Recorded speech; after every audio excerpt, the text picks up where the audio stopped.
हमारे बीच में परम पूज्य श्री अनिरुद्धाचार्य जी महाराज का आगमन हो गया है। हृदय की गहराइयों से जोरदार तालियों के द्वारा आपका अभिनंदन स्वागत करते हैं। सभी अपनी जगह पर बैठे रहेंगे, कोई भी खड़ा नहीं होगा। और महाराज श्री की विशेष महानता देखें कि कल भी हम सब पूज्य महाराज श्री के स्वागत में 1 घंटा गेट पर खड़े रहे, लेकिन उतनी देर महाराज श्री भी ट्रैफिक में फंसे रहे। इतना अमूल्य समय होने के बाद भी आपने कल और आज दोनों दिन कृपा करी, ये विशेष कृपा है।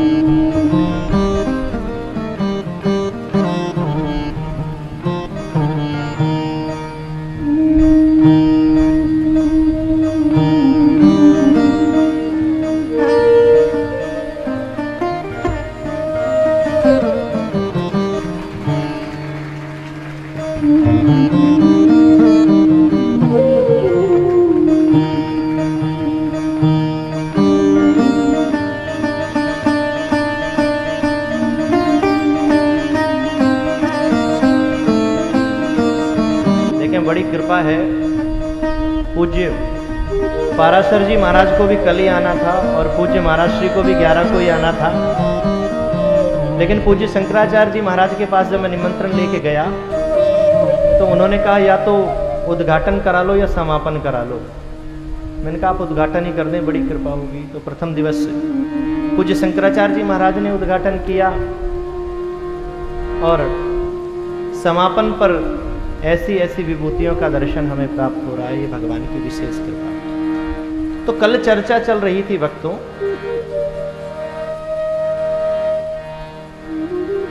कि जानते तो सब हैं पर मानते नहीं, चाहे वो श्रोता हो चाहे वक्ता। अगर सभी मानने लगे तो इस संसार की सारी समस्याएं समाप्त हो जाएं, कोई दुखी ना रहे। भागवत धर्म हमें यही सिखाता है। बैठ जाएं अपने स्थान पर, सभी बैठ जाएं, आपसे निवेदन। तो वक्ता भी अपने वक्तव्य में सुनाते हैं कि मानव जीवन का परम धर्म क्या है, सेवा से बड़ा धर्म नहीं है, सत्य से बड़ा कोई धर्म नहीं है। लेकिन ना तो श्रोता ही मानता है ना वक्ता ही मानता है। पर पूज्य श्री के दर्शन आप देश के कोने कोने में, विदेश के कोने कोने में करते हैं कि जानने से ज्यादा आप मानते हैं कि सेवा किसे कहते हैं, सेवा कैसे की जाती है। अगर हमारे आज के देश के प्रत्येक प्राणी को ये शिक्षा लेनी है तो पूज्य महाराज श्री से ले सकता है कि परोपकार किसे कहते हैं, सेवा किसे कहते हैं। कल आप ट्रैफिक में काफ़ी देर फंसकर लौट गए, आज हम आभार व्यक्त करने गए, इतना कीमती समय निकाला। और महाराज श्री के कक्ष में जब मैं पहुंचा, जब जीवनी को देखा तो 8x10 का भी वो कमरा नहीं होगा जिसमें महाराज जी विराजमान होते हैं, जिसमें दर्शन दिए। मतलब इतना बड़ा साम्राज्य होने के बाद भी अपने जीवन के लिए कुछ नहीं, इतने कम में समेट दिया। जितना कम सामान रहेगा उतना सफर आसान रहेगा। तो आप जानने से ज्यादा मानते हैं। ऐसी वृद्ध माताओं के, संतों के, गौओं की विशेष सेवा आपके द्वारा प्रदान की जाती है। कभी भी आप आश्रम में जाकर दर्शन कर सकते हैं। सीधा व्यासपीठ सर उठ के हमारा श्री यहाँ पधारे हैं। इतना अमूल्य समय है, आपका ज़्यादा समय ना लेते हुए आपके चरणों में परम निवेदन कि अपनी ओजस्वी वाणी के द्वारा सभी श्रोत वृंदों को आशीर्वचन प्रदान करके अपनी कृपा प्राप्त कराएं। पूज्य महाराज श्री।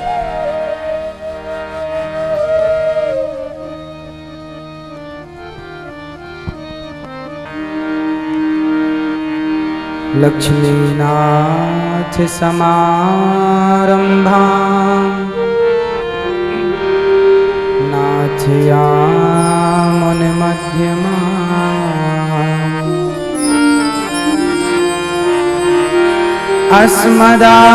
अस्मदाचार्य पर्यन्ता वन्दे गुरु परंपरा वन्दे गुरु परंपरा।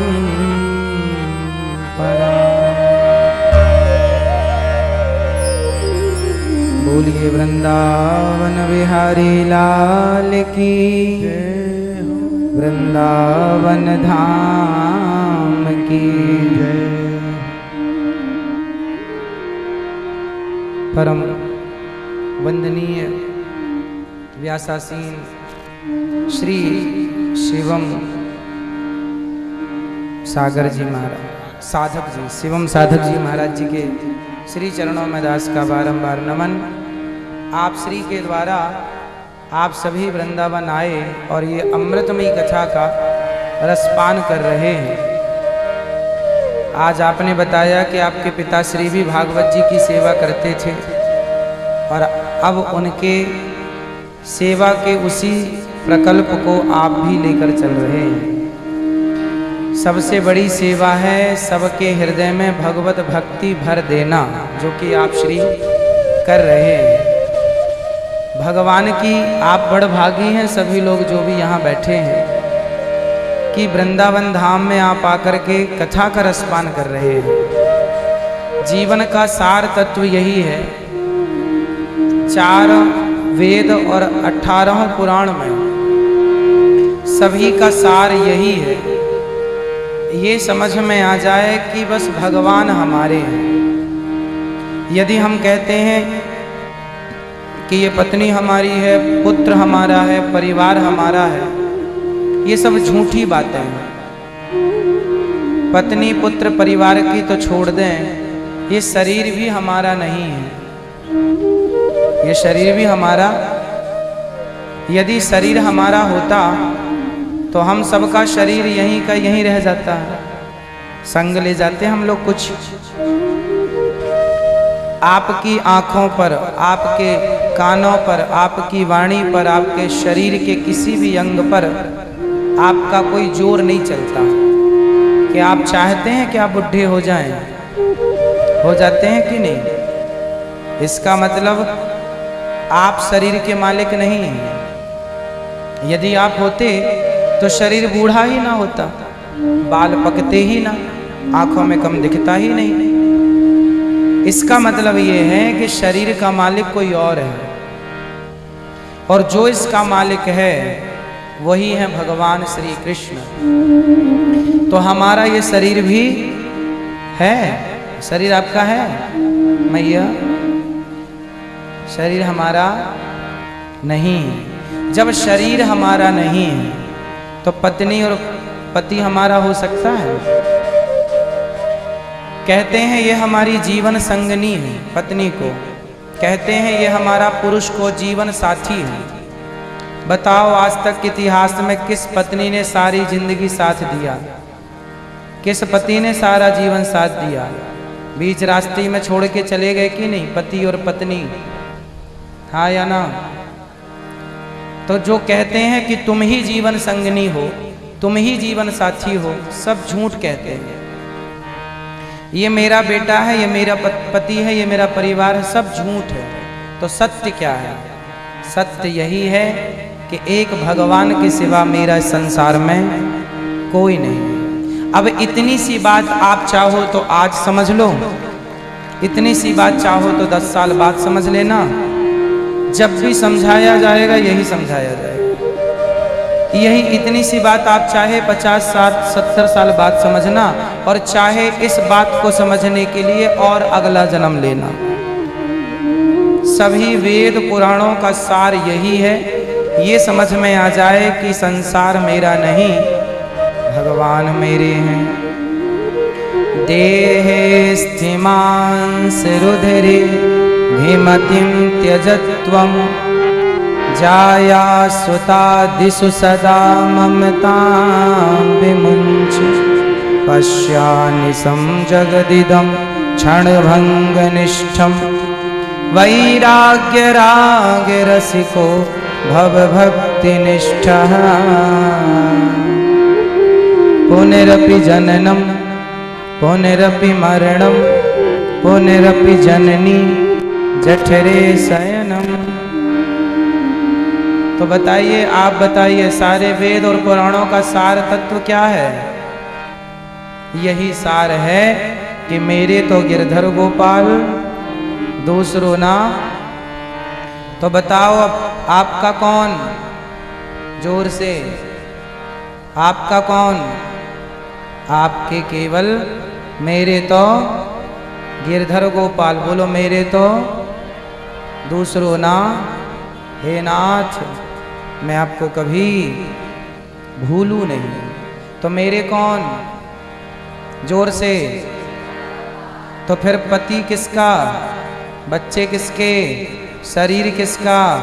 बोलो हे प्रभु, परिवार, ये शरीर, ये व्यापार सब आपका है। सिर्फ आप हैं जो हमारे हैं। तो सब कुछ किसका?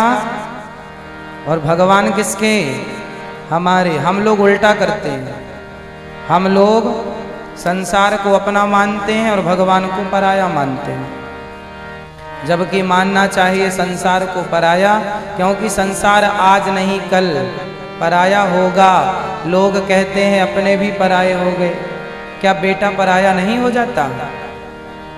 बोलो, क्या पति और पत्नी में लड़ाई हो जाती है तो पत्नी मायके नहीं चली जाती? पराई नहीं हो जाती? संसार में कोई भी रिश्ता अपना नहीं है, एक इसलिए द्रौपदी के आगे सब लोग थे। पांचों पतियों का बल था। अर्जुन जैसे गांडीवधारी, भीम जैसे दिग्गज, लेकिन वो काम आए। जब अर्जुन के 5 पति काम ना आए तो तुम्हारा एक काम आ जाएगा? बोलो, काम कौन आया? भगवान। द्रौपदी ने कहा, कहाँ जा छुपे हो प्यारे कन्हैया, यहाँ लाज मेरी लुटी जा रही। कहाँ हो गोविंद? जब बुलाया तो भगवान द्वारिकाधीश दौड़ कर आए। कौन आया? कौन आया? भगवान। आप बुलाएंगे तो कौन आएगा?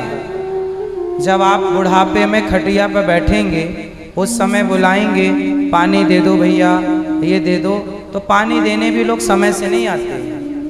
समय से आएगा कोई तो केवल भगवान। इसलिए उन्हें अंत में ना पुकारो, अभी से शुरू करो। हे नाथ, मैं आपको कभी, मैया बोलो, हे नाथ, मैं आपको कभी भूलूं नहीं। तो आप सदा भगवान को याद रखें। और सभी वेद भागवत जी यही तो सिखाती हैं कि बस भगवान के सिवा हमारा। अब आप लोग ये बात समझ लो, बाकी गुरुजी समझाएंगे। 7 दिन से वो यही समझा रहे हैं कि भगवान अपने हैं। अब हम लोग पता नहीं कितनी देर में समझेंगे। तो व्यासपीठ के चरणों में दास का बारंबार नमन। बस यही बताने आए, ठाकुर जी ने शायद यही बताने भेजा है कि बस एक ही सहारा, एक भरोसे, एक बल, एक आस विश्वास, एक राम घन श्याम हित चातक तुलसीदास। तो एक ही भरोसा है, दूसरा कोई। मोहे तो भरोसो इन चरणन केरो। मोहे तो केवल भगवान को ही भरोसा है और भगवान के चरणन को ही भरोसा है, और काहू को भरोसो ना है। ईश्वर के सिवा हमें किसी के आश्रित नहीं रहना चाहिए। सदा यही कहना चाहिए, पकड़ लो हाथ बनवारी, नहीं तो डूब जाए। सभी के चरणों में बारंबार नमन। सुंदर संगीत जो सरस्वती के उपासक हैं, सभी के हृदय में माँ भगवती और भगवान का दर्शन करते हुए नमन। आप सभी को बारंबार नमन। आचार्य जी के चरणों में प्रणाम। सभी मातृशक्ति भगवत चरणानुरागी प्रिय भक्तों को जय श्रीमन्नारायण। आचार्य जी के चरणों में दास का कोटि कोटि वंदन। जय श्रीमन्नारायण। बहुत सुंदर